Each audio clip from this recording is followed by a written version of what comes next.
Muito bem, pessoal. Então, hoje eu vou fazer um vídeo aí sobre a decomposição de vetores, né?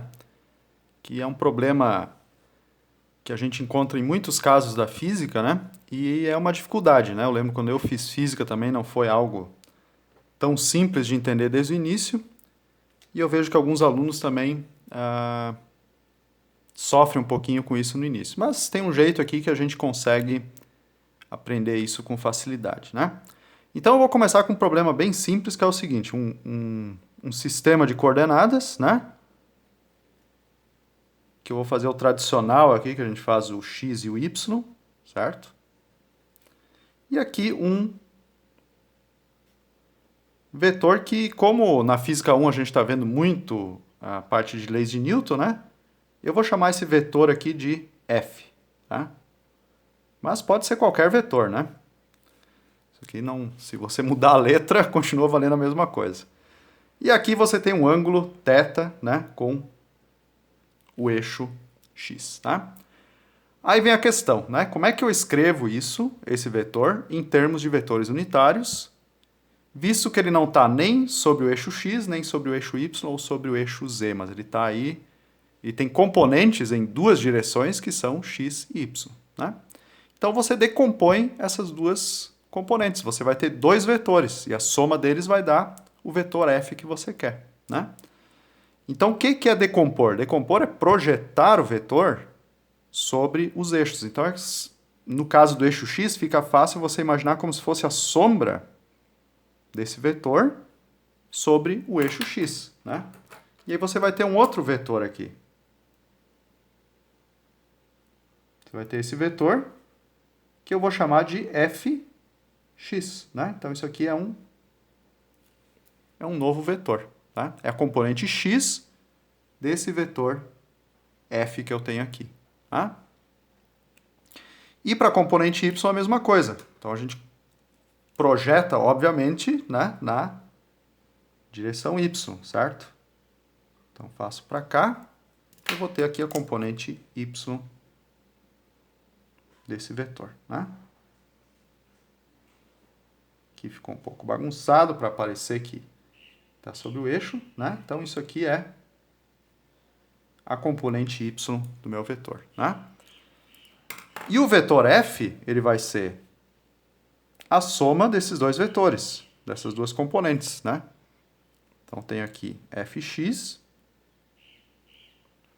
mais fy. Tudo bem? Então você soma esses dois vetores, essas duas componentes, você tem o vetor f que você quer. E agora sim, esses caras aqui a gente consegue escrever com mais facilidade já, né? Então o fx está apontando no sentido positivo do eixo x. Então isso aqui vai ficar que o vetor f é igual ao módulo desse vetor, dessa componente aqui, vetor unitário i, né? Por que vetor unitário i? Porque é na direção x e é positivo aqui porque ele está no sentido positivo. Mais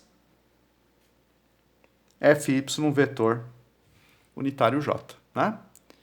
E como é que você faz agora para escrever isso em termos de seno e cosseno? Que esse é outro problema. Você quer escrever o fx em termos do módulo de f, que em geral é o que você conhece, né? Então você lembra o seguinte, que cosseno de θ é o quê? É cateto adjacente sobre a hipotenusa, certo? Nesse caso, quem é o cateto adjacente? É o módulo de fx. E a hipotenusa é o f, o módulo de f, né? Então eu passo esse cara multiplicando para cá, eu vou ter o quê? Que o módulo de fx é igual a f cosseno θ. Portanto, sempre a componente que ela é adjacente ao ângulo θ, ela vai ser cosseno do ângulo, né?